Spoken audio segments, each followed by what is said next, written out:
حکم کیجئے، حکم کیجئے۔ جی جی بھائی، شوہر کے بارے میں پوچھنا تھا، ندیم نام ہے ان کا۔ کیا نام ہے؟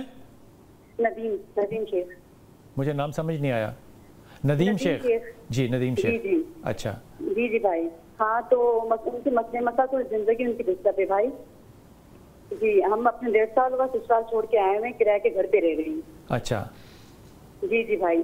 تو ابھی ان کا فرینڈ کا اپنا بزنس ہے ماشاءاللہ سے، جامع کلاس میں، تو کبھی بزنس ڈاؤن ہوتا ہے کبھی اپ ہوتا ہے، تو ابھی انہوں نے یہ سوچا ہے کہ میں باہر ملک جاؤں، وہاں جا کے کماؤں۔ تو میں نے کہا کہ بھائی سے پوچھ لوں کہ ان کا باہر جانا چاہیے یا یہیں پہ کراچی میں پاکستان میں رہ کر کمانا چاہیے؟ بچوں کے ساتھ 2 بچے ہیں ہمارے بھائی۔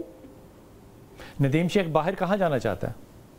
دبئی میں جانا چاہتے ہیں بھائی۔ یہ سارا جو سسٹم ہے کاروبار کا یہ بیچ کے باہر ملک جانا چاہتے ہیں۔ نہیں، میرا نہیں خیال اس کو ابھی باہر جانا چاہیے۔ اچھا اچھا دبئی تو بالکل بھی نہیں۔ اچھا اچھا بھائی، اور کسی اور جگہ پہ باہر ملک میں، یہیں پاکستان میں صحیح ہے بھائی؟ دیکھو اسے کہو سورہ اخلاص پڑھے اور جو کام کر رہا ہے اس کو کرے۔ چلے ٹھیک ہے بھائی۔ اور یہ سسرال کا مسئلہ چل رہا ہے بھائی، ان کی وجہ سے زیادہ پریشان ہے، ان کو اپنے ماں باپ سے زیادہ اٹیچمنٹ ہے۔ یہ بولتے ہیں میں اپنے ماں باپ کے پاس جاؤں۔ اس میں کیا مسئلہ ہے؟ اس میں برائی کیا ہے؟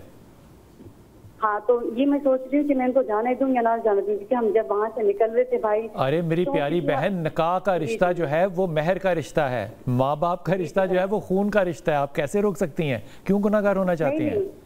نہیں بھائی، میں روک نہیں رہی، میں تو ان کو خود ہی کہتی ہوں اعتراض کرنے کے لیے، ان سے کانٹیکٹ کروانے کے لیے کہ آپ ان سے بات کرو۔ ہاں جی جی بھائی۔ ماں باپ کو چھوڑے گا گناہ گار ہوگا۔ جی جی بھائی۔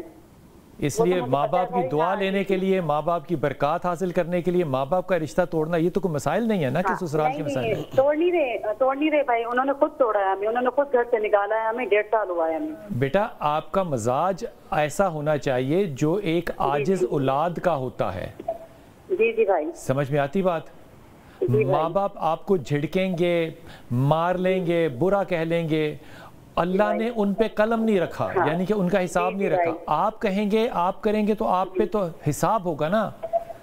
سو ماں باپ کے مسائل کو کبھی بھی سسرال کے مسائل نہیں کہتے۔ جی بھائی، اپنے تعلقات کو اتنا ہیلدی رکھو کہ اللہ تعالیٰ آپ کو یہ جگہ دے کہ ماں باپ چاہیں کہ آپ ان کے ہاں رہیں۔ یہ چاہت کا طریقہ ہے بھائی۔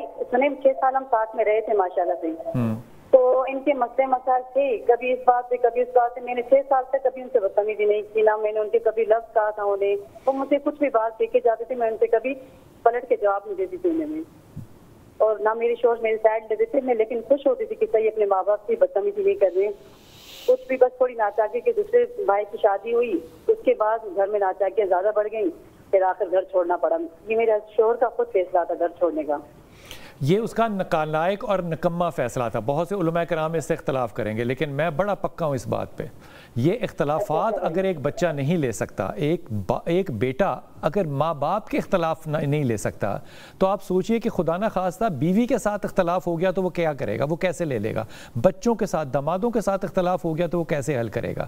جہاں ماں باپ پہ اللہ نے آیت اتار دی ہو کہ اف نہیں کرنا، وہاں پہ اختلافات کو کاز بنا کر آپ کو الگ ہونا اور لوگوں کے فتووں پہ جانا، میں اس بات کو انتہائی نامناسب سمجھتا ہوں۔ برکت یہ ہے کہ اپنے ماں باپ سے تعلقات ٹھیک رکھو، اور ندیم سے بھی کہو کہ اپنے ماں باپ کی دعائیں لے، جو وہ چاہیں کہیں، ان کو آگے سے جواب نہ دے، سورہ اخلاص پڑھے اور پاکستان میں رہے بس۔